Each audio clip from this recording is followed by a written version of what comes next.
Magnetism.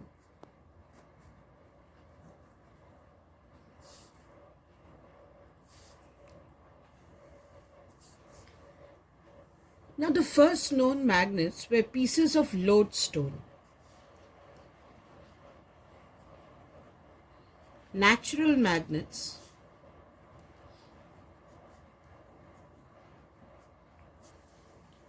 were pieces of lodestone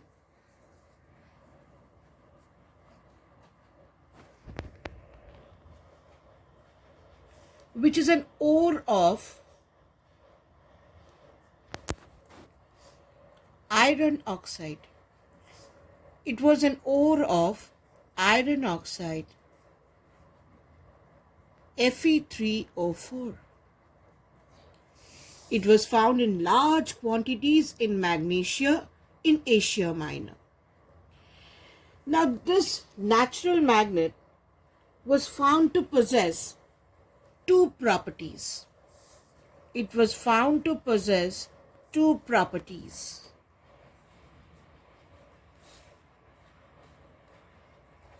What were the two properties? One was attractive property.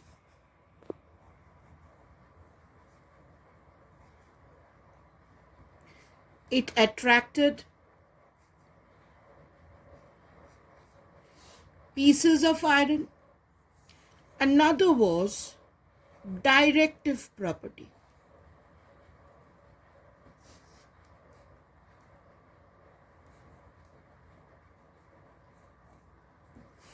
Now, what is directive property?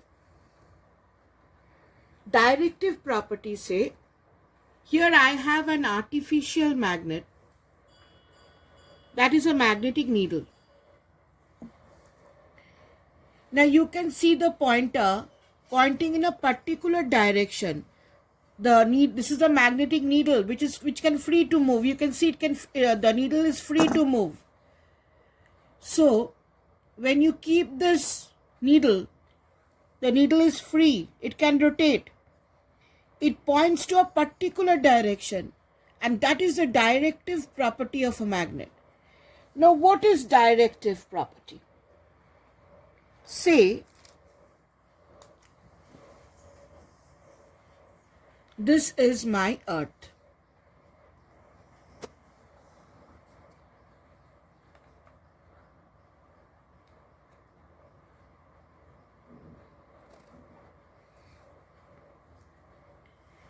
So this is my earth.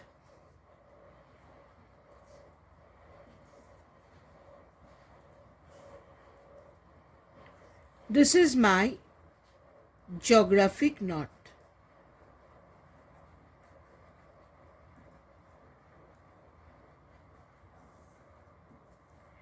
And this is my geographic south.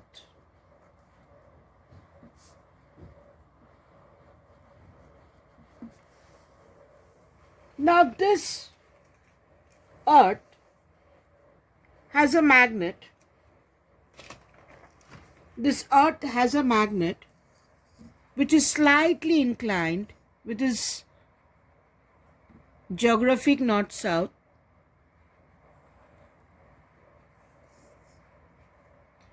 This is my earth's magnet. Now, do you think there is a real magnet inside the earth? Do you think this is a real magnet inside the earth? No, it is a magnetic effect. Now you will say why it is a magnetic effect inside the earth. Now children, you see, inside the earth's core, the iron is molten. Now if it is molten, then at that high temperature, magnetism cannot retain. So why this magnetic effect is coming? It is due to the rotation of the earth. All the charges are moving, all the electrons are moving, and moving charge creates a magnetic effect. moving charge creates a magnetic effect, and that magnetic effect is in such a direction that where you have geographic north, there you have Earth's magnetic south, and this is north. This is Earth's magnet. This is Earth's magnet. This is Earth's magnet. Now, if you keep a magnet, if you bring a magnet at the South Pole, what will happen? See, this is a bar magnet. This is a bar magnet. And if you hang it with a string, if you hang this magnet with a string, what will happen? This Earth's South Pole will attract your North Pole. See, this dot is North Pole. So when you hang it with a string, what will happen? The magnet will orient in this direction. The Earth's South Pole will attract the North Pole, and the Earth's North Pole will attract the South Pole. Now what happens? If you turn the magnet, then it will oscillate, oscillate, oscillate, and again come in this direction. So when a magnet is hung freely, it will orient itself in one particular direction. It will orient itself in one particular direction. However you twist the magnet, like this, wherever direction, ultimately it will oscillate, oscillate, oscillate, and come in this direction. This is the directive property of a magnet. Now, after this, natural magnets were discovered. Then we went on to preparing artificial magnets. Now, what are artificial magnets? Now, this is an artificial magnet. This bar magnet is an artificial magnet. Now, all these magnets showed the properties of attractive and directive property.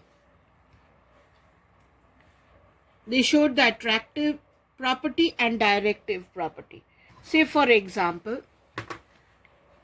this is a artificial magnet and this is a piece of iron. If I take it close, can you see? See, this is attractive property. It attracted the pieces of iron. See, I can't pull it. It's attracting. If I take it close, it gets attracted. So that is attractive property. So when artificial magnets were prepared,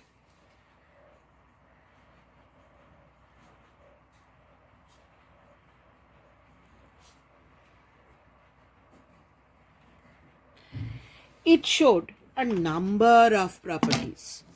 It showed a number of properties. Now, what are these properties? Properties of artificial magnets.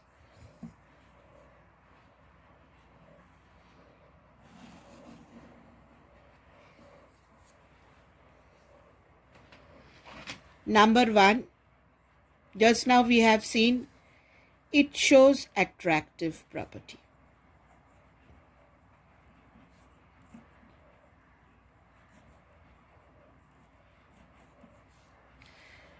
Number two, it shows directive property. Directive property means if you take a free magnet, say this magnetic needle, the needle is free, ultimately it will point to one particular direction. It is because of the Earth's magnet. It is because of the Earth's magnet. Your Earth's South Pole will attract your North Pole, and your North Pole will attract the South Pole, and it will point to a particular direction. That is directive property. Now, these magnets showed another property, that is, like poles repel and unlike poles attract. Like poles repel and unlike poles attract. Now, if you take two magnets,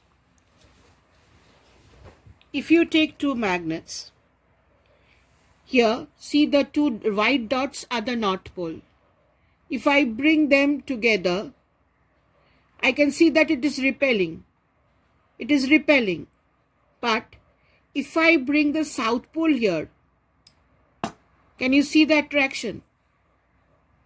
I cannot pull it. It's too strong. I cannot pull it, children. See, it has attracted. See here. Now I am pulling it. Like poles are here, unlike poles are attracting. And when I bring the like poles,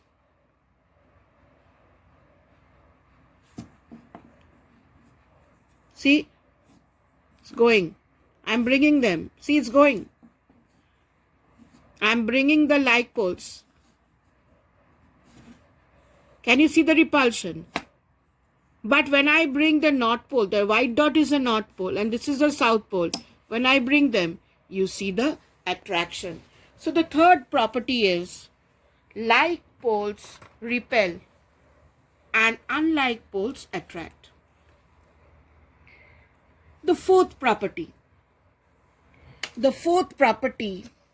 is here.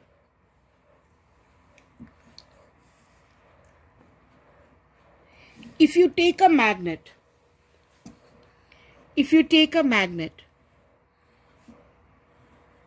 and you break it, so this is north pole, this is south pole, you break it, what happens?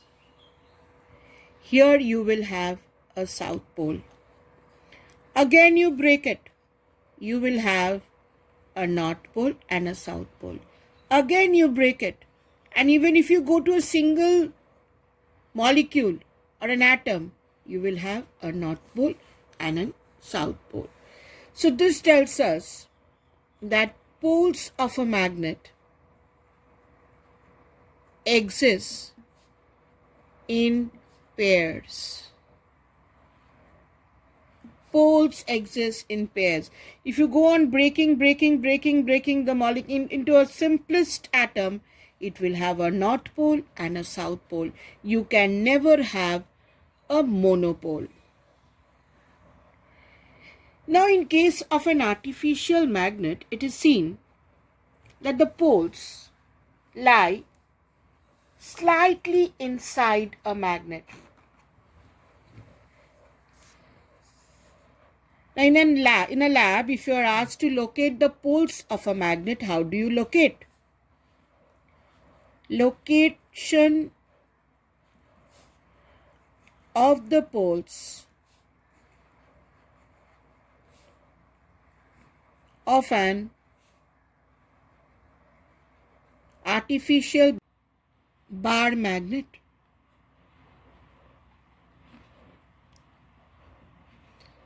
Now, how do you locate the position of the poles of an artificial bar magnet? Say, this is a bar magnet. You mark the border line of your artificial bar magnet.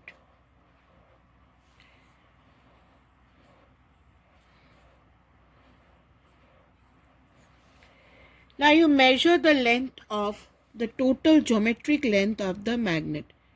You see, this is, if you measure, this length is 7.3 centimeter. The geometric length of the magnet, this is a geometric length.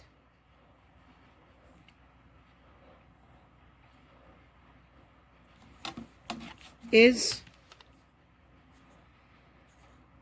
7.3 centimeter.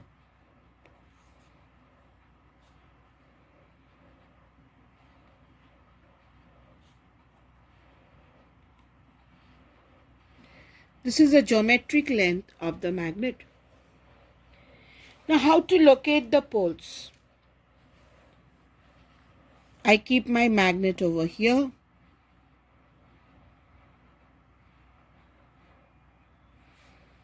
And I take my magnetic needle. Can you see the pointer oscillating? The needle oscillating? It will oscillate and slowly it will come to rest.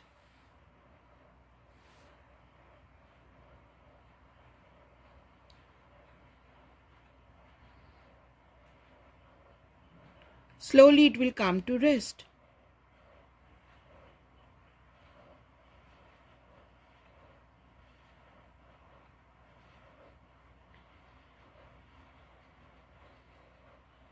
Now mark the 2 points of your needle. This is one point and this is another point. Now take the needle and place it over like this. Again the needle will oscillate. Mark the 2 points of the needle. One is here, another is here. Mark the 2 points of the needle and again place it in this way. Let the needle come to rest and then mark the 2 points of the needle.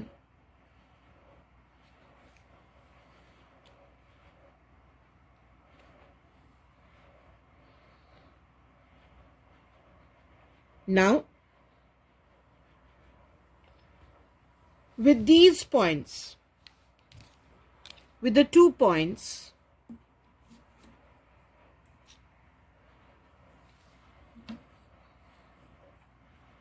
draw dotted lines. Join these 2 points, draw dotted lines.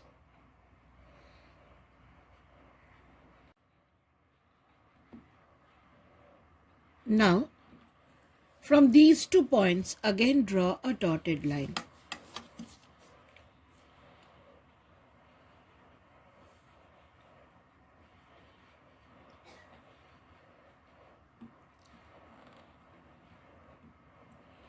And then again,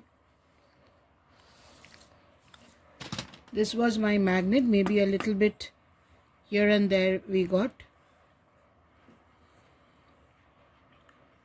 To be more perfect,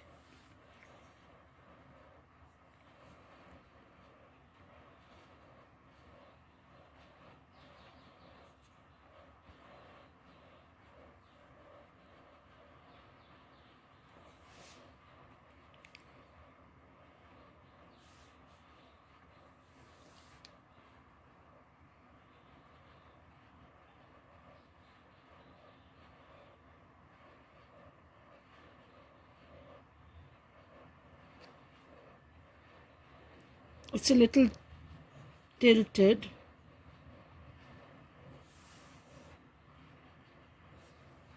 If this is one point, then this is another point. Now, if we draw this from these 2 points,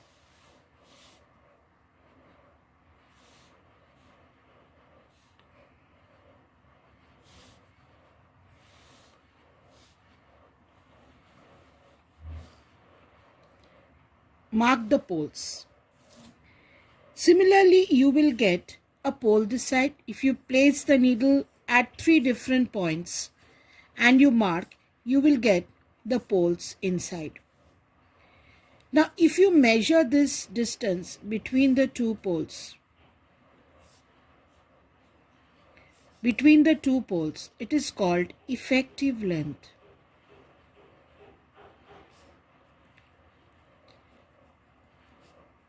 You're going to place the needle at 3 different points and get the poles. You will see that effective length is slightly less than geometric length. Now, effective length, if you measure,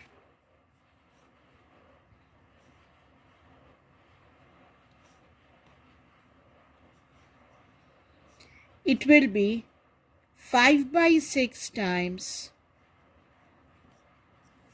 geometric length. That means if your geometric length is now, so what should be the effective length? It is 5 by 6 times of 7.3. It will be round about 6.1 centimeter. So when you do this experiment in the lab and keep the needles at, first you have to place the magnet and then keep the needles at 3 different positions. Try to take a small needle. I don't have a needle, so this is not coming perfectly correct. Small needle, keep it at 3 different positions. Mark the 2 ends of the needle. Mark the 2 ends of the needle and then again keep it here. Mark the 2 ends of the needle. Now draw dotted lines. Now these dotted lines will come and meet at a point where you will get the poles, and you will see the poles, the distance between the 2 poles is 5 by 6 times the geometric length.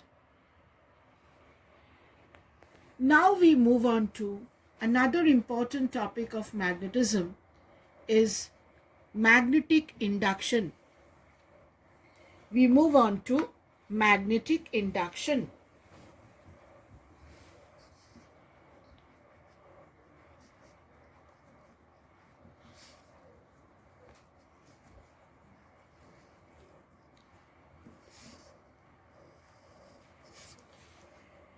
Now, are all iron bars magnet? Are all iron bars magnet? No. If you have a magnet,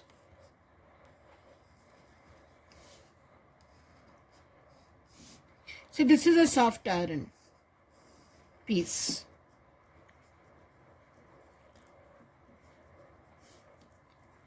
This is a piece of iron. Inside the magnet, what happens? Inside the soft iron, what happens? Every atom is a magnet, but they are arranged in closed chains.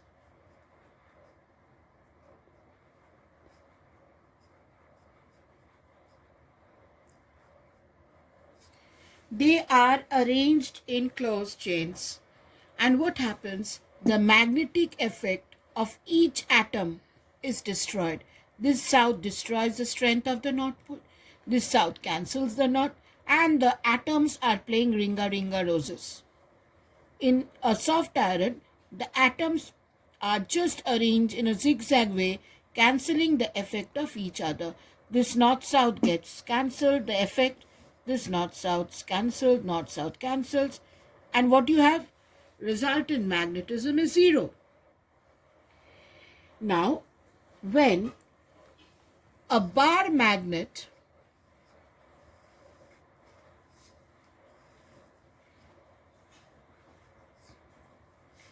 this is a bar magnet, an artificial magnet, is brought near this magnet,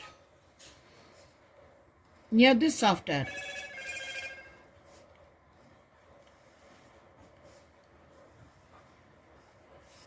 What happens? The chains break up and the atoms arrange themselves in this way. This north pole will attract all the south poles. The chains open up and the atoms arrange themselves in straight lines. Now, when they arrange themselves in straight lines, this north-south gets cancelled. This north-south. And what you have? You have south pole on one side, north pole on the other. Now this soft iron becomes an induced magnet. Now by this process, where and opposite polarity is developed at the near end of the magnet. And opposite polarity is developed at the near end of the magnet. That is magnetic induction. And what can you expect after this? North-south, you can expect attraction. So after this step, you can expect attraction.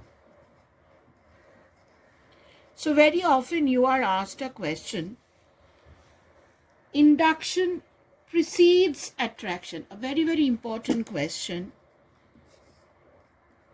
Induction precedes attraction. Explain.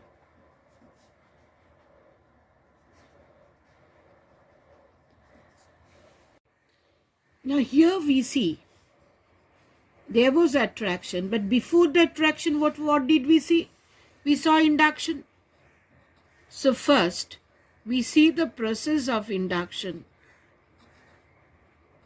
And after induction, we see attraction.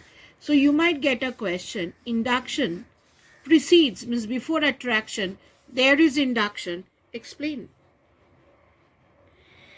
Now, for example, if we take a magnet,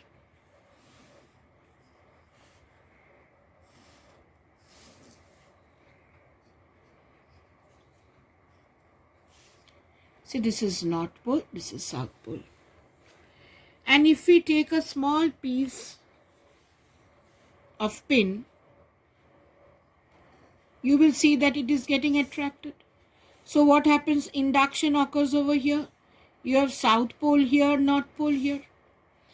If you take another pin, then again you will see, you will have south pole here, north pole here. Again, if you take a pin, what will you see? Again, there will be a attraction, south pole, north pole. So by induction, you can see a long chain of pins. For example, say this is a magnet. Here I take an iron piece. So what happens here? See, if I take north pole here, then this is an iron piece. So this is south pole, this is north pole. Now if I take another iron piece, see, it gets attracted. It gets attracted.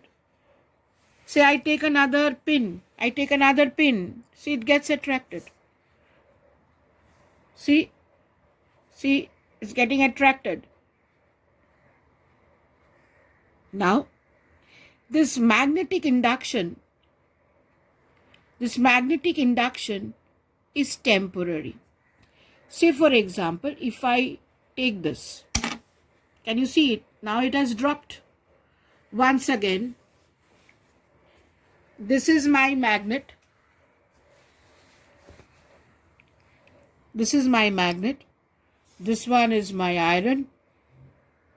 Magnetic induction and another pin. So this is magnetic induction. As soon as I take this soft iron from here, it will lose its magnetism. Induction is temporary. So now you see it has fallen down. So magnetic induction is temporary. So we can say magnetic induction is temporary.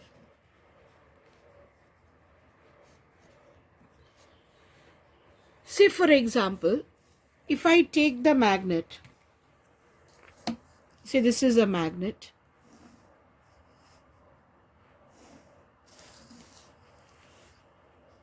and if I take two pins over here, what can we expect? When you have two pins, this is south pole, this is north pole. You will see the two pins in this way, south pole, north pole.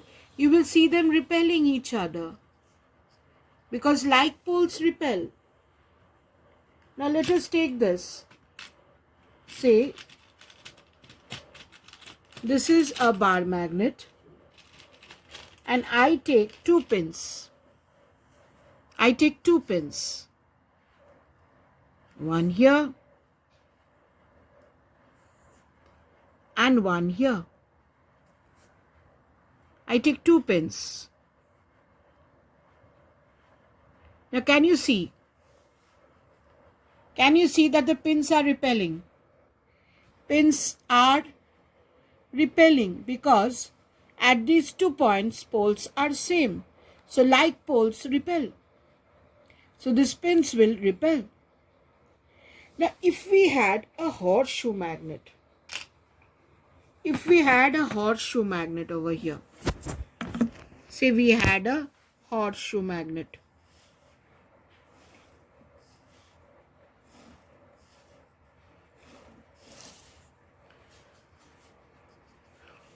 If we had a horseshoe magnet.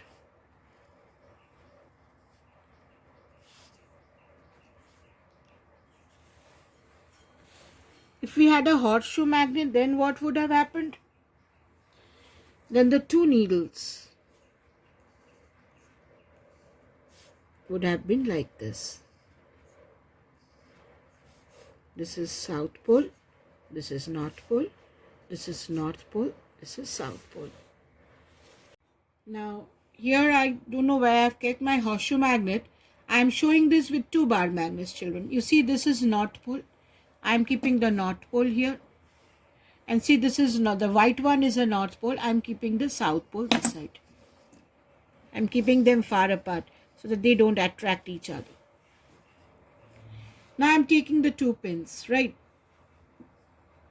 This is a pin and this pin. Can you see that they are attracting each other, children? See, they are attracting each other. If I bring them this side, see, if I bring them this side, I turn them the other way, okay? I turn them the other way. And then I bring them close.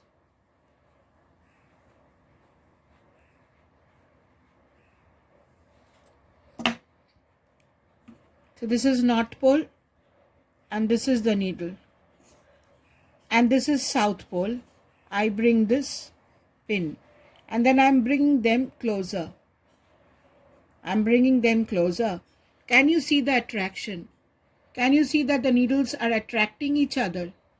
The needles are attracting each other, right? This is what happens. Now we move on to magnetic lines of force.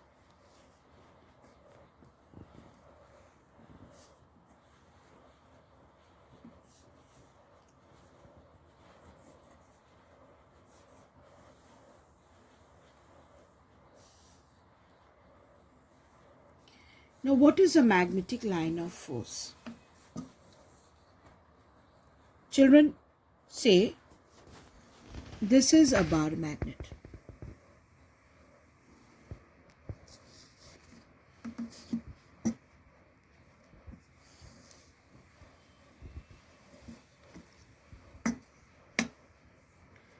Say this is your north pole and this is your south pole. Suppose you have a free magnetic needle over here. So what happens?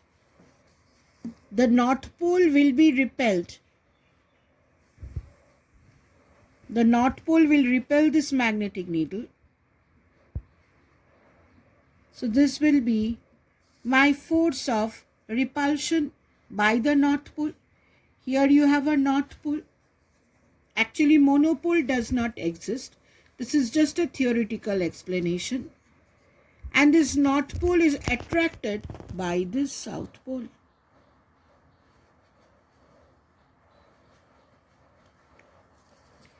It is attracted by this south pole. So this is the force of repulsion. This is the force of attraction. Now what happens? This north pole is repelling, the south pole is attracting. So magnetic needle will take an intermediate position like this. it will take an intermediate position like this. This is North Pole, this is South Pole. Similarly, if you place the magnetic needle somewhere here, so this is the North Pole, so this North Pole will repel this North Pole will repel this North Pole,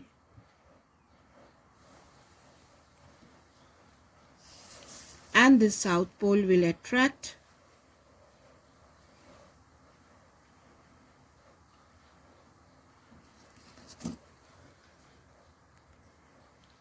This will be an attraction, and your magnetic needle will point in a somewhat in this direction.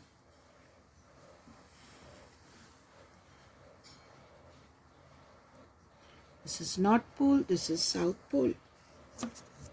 So if you place a free magnetic needle in different position and you trace its path, if you trace its path, children, in which a free North Pole would travel, then that will give you the magnetic line of force. It will give you a magnetic line of force. The magnetic line of force will go from North Pole outside the magnet, enter into South Pole, and inside it will go from south to north. So the lines of force will go from north to south outside the magnet, and inside the magnet it will go from south to north. So the lines of force will be something like this, going from north to south outside the magnet,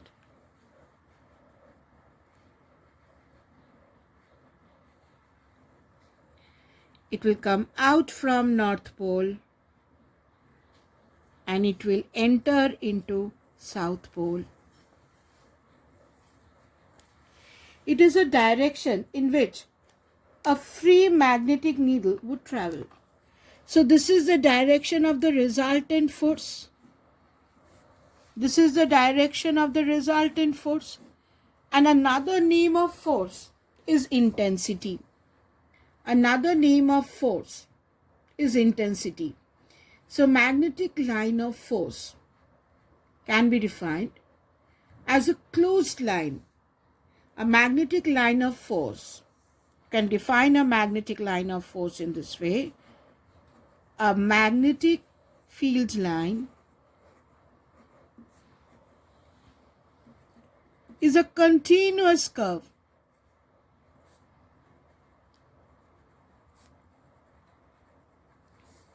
Why is it continuous?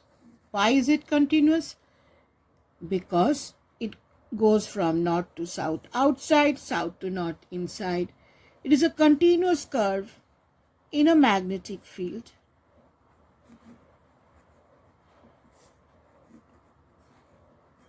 It is a continuous curve in a magnetic field such that tangent at any point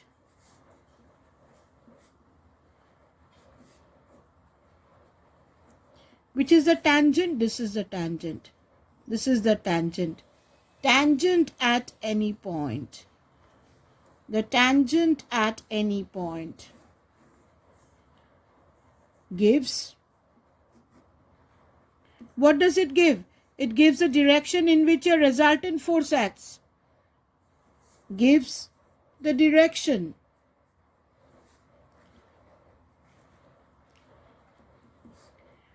of magnetic field.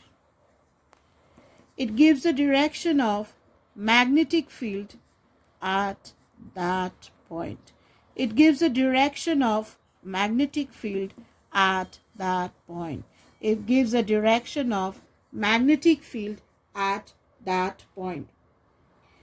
So if you can summarize all the properties of a magnetic line of force,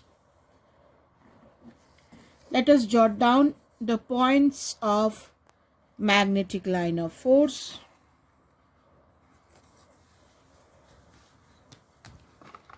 Number one, we can say magnetic line of force are closed and continuous curves.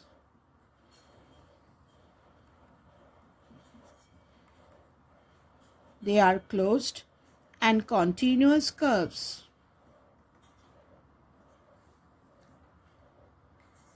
Second point, you can say outside the magnet,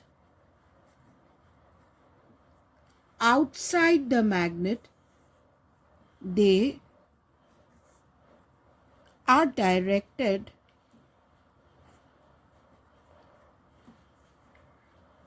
from North Pole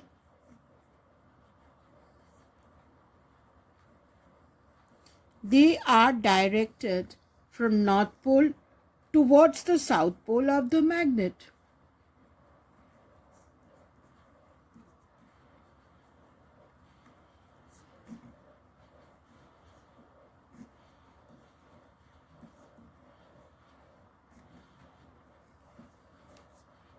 And inside, they are directed from south to the north. Inside, they are directed from south to north. Next, tangent at any point.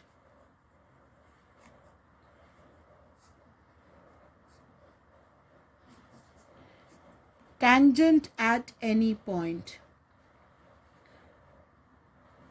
gives us any point on a field line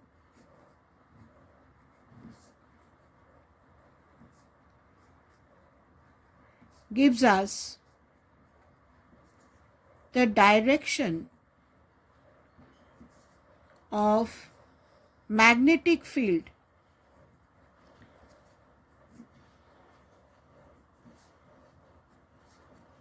at that point. Tangent at any point on a field line gives us the direction of magnetic field at that point.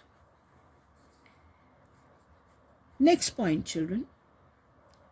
You will never have two magnetic field lines intersecting each other. See, if this is a magnetic field line, this is magnetic field line 1,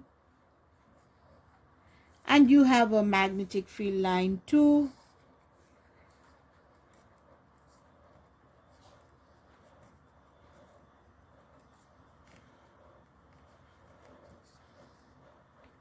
they will never intersect.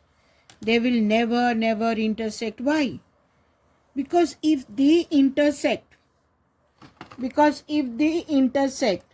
then at the point of intersection, I can draw two tangents, one in this way and one in this way. And what does tangent give us? The tangent gives us the direction of magnetic field. Now tell me, in which direction is my magnetic field? This direction or this direction?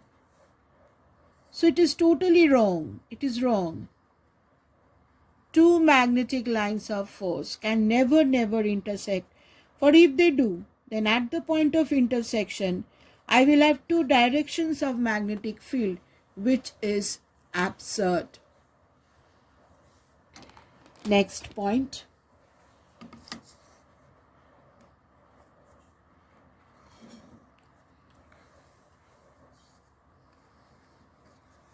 Now, magnetic lines of force are crowded near the poles, where the field is strong, where the magnetic field is strong.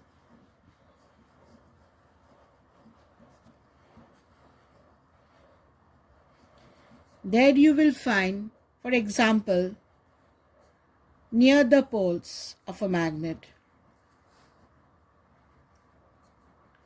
What happens? The magnetic lines of force crowd round.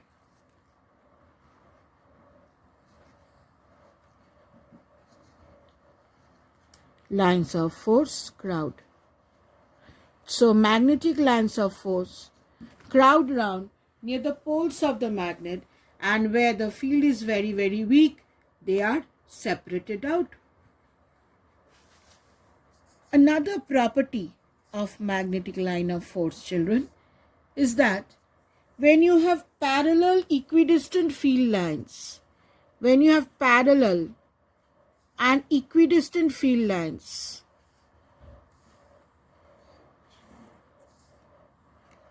when you have parallel and equidistant field lines, this goes from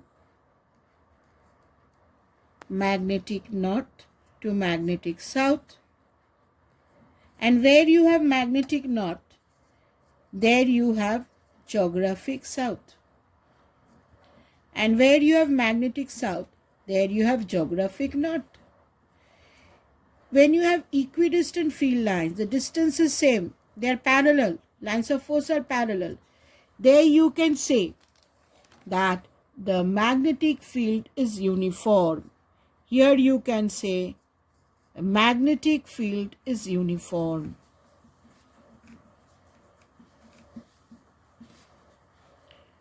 For example, Earth's magnetic field in limited space, in a small space, can be treated as uniform. Example you can take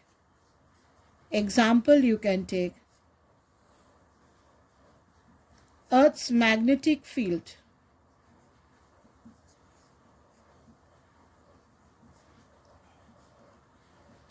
in limited space. And the last point which you have to remember, children, that magnetic lines of force do not go zigzag way. They do not go in a zigzag way. They behave like stretched elastic rubber bands. So magnetic lines of force behave like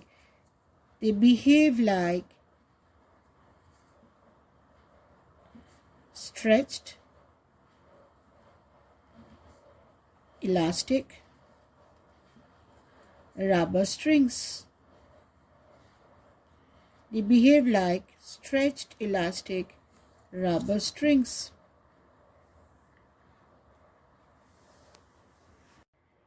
Now, how do you define the magnetic poles and magnetic equator of the Earth? Say this is my Earth.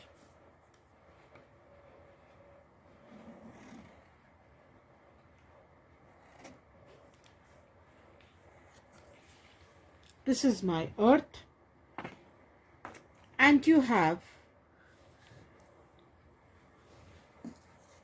this as your Earth's magnet.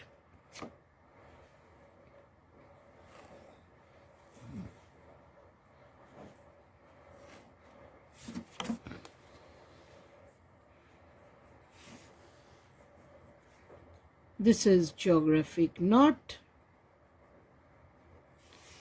This is geographic south.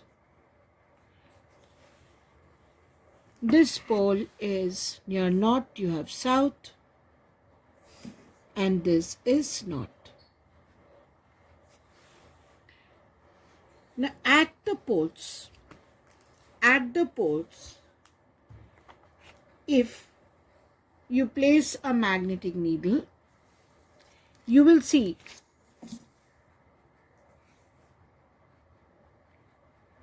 at the poles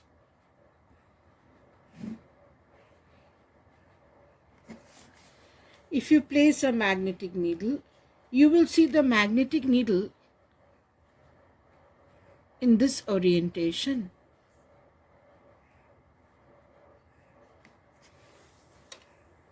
So we can say two places where the magnetic needle becomes vertical are the magnetic poles. Two places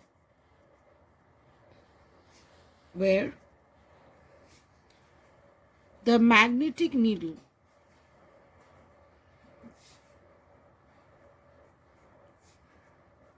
becomes vertical are called magnetic poles.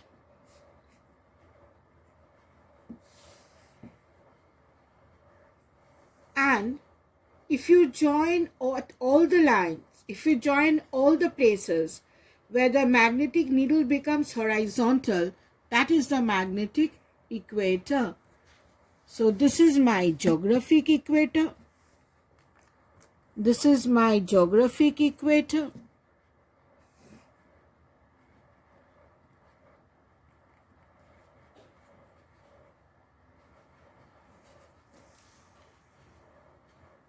This is my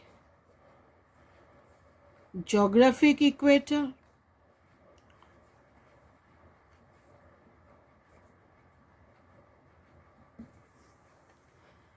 And this is my magnetic equator.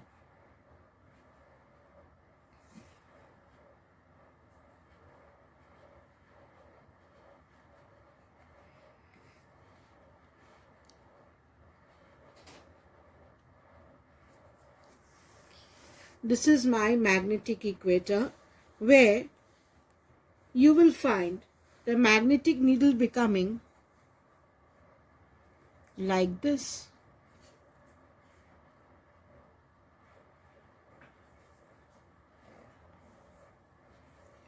This is my magnetic equator. Now, what is the magnetic equator? It is a line. The magnetic equator is a line. The line joining the places. The line joining the places where the magnetic needle becomes horizontal. Where the magnetic needle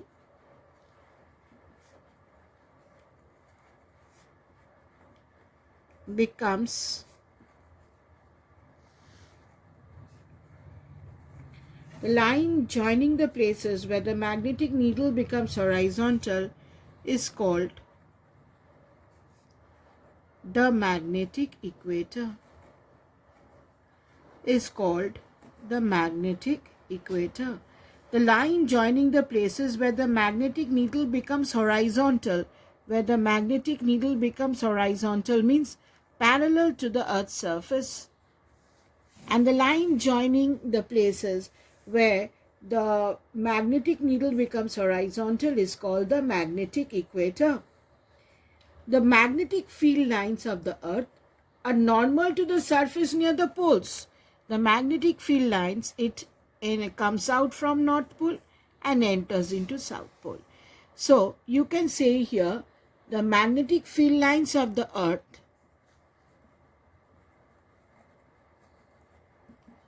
the magnetic field lines of the Earth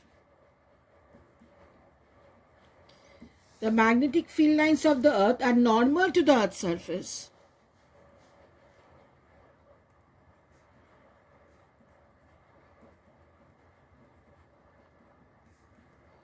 Are normal to the Earth's surface near the magnetic poles.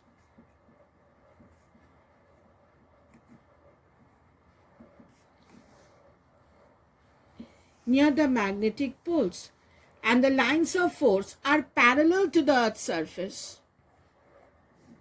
The lines of force are parallel to the Earth's surface near the magnetic equator.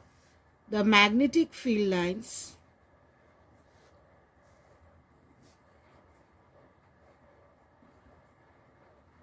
are parallel to the Earth's surface.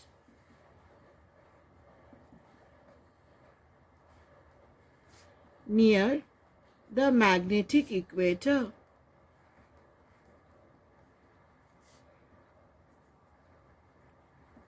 Why is it so? Because the lines of force come out from North Pole and they enter into South. They come out from North and enter into South. Now at this position, it becomes parallel to the Earth's surface. Near the magnetic equator, the lines of force becomes parallel to the Earth's surface. So magnetic field lines are parallel to the Earth's surface near the magnetic equator. The lines of force become parallel near the magnetic equator, and here it comes out from North Pole. Lines of force are perpendicular to the Earth's surface at the magnetic poles. Now, if we come back to the starting, we discussed about natural magnets. That's lodestone. It showed two property, attractive and directive property. Attractive property was that it attracted iron pieces, and directive property was that it pointed to one particular direction. So this was the Earth. This is the Earth's magnet. Near geographic north, you have south. So when you bring a magnet, it points in this direction, south attracting north. So so an artificial magnet or any other lodestone will point to one particular direction. That is called the directive property. Artificial magnets are horseshoe magnet, bar magnet, magnetic needle. They show certain properties. Number one is attractive property. Number two, directive property. Like poles repel, unlike poles attract, and poles exist in pairs. When we locate the poles of a bar magnet, we'll see that the poles are located slightly inside. The effective length is 5 by 6 times the geometric length. Next, we move on to what is magnetic induction. In an iron piece, every atom is a magnet, but they are arranged in a haphazard way, cancelling the effect of each other. When a bar magnet is brought forward, the chains break up, and as the chains break up, the atoms arrange themselves in straight line. This north-south cancel. On one side you have south, and the other side you have north. And after this polarity is developed, what do we see? We see attraction. So whenever there is attraction, before that there should be an induction. Induction precedes attraction. Before attraction, there should be induction. Now when we took certain needles, then we saw that they arrange themselves in a straight line due to magnetic induction, and this magnetic induction is temporary. So as soon as you remove this from here, they will separate out. Now next we went on to what is a magnetic field line. A magnetic field line is a continuous curve in a magnetic field such that tangent at any point gives the direction of magnetic field at that point. Now lines of force are closed and continuous. Outside the magnet, they are directed from North Pole towards the South Pole of the magnet is going from north to south outside, and inside it goes from south to north. Tangent at any point, what does it give? It gives the direction of magnetic field at that point. Two lines of force can never intersect, or if they do, then at the point of intersection, I would have two tangents. That means two directions of magnetic field, which is not wrong, which is not possible. Where the magnetic field is strong near the poles, magnetic field lines crowd, and where the magnetic field is weak, the lines of force are separated apart. Parallel equidistant field lines tell us about a uniform magnetic field. Now, when you have this Earth here, geographic north, this is Earth's magnetic south, two needles placed over here will be in this direction. So these two are called the magnetic poles. Two places where the magnetic needle becomes vertical to the Earth's surface. Those two places are called magnetic poles. And the magnetic field lines, the line joining the places where the magnetic needle becomes horizontal is the magnetic equator. Lines of force are normal to the Earth's surface near the poles, and they are parallel to the Earth's surface near the magnetic equator.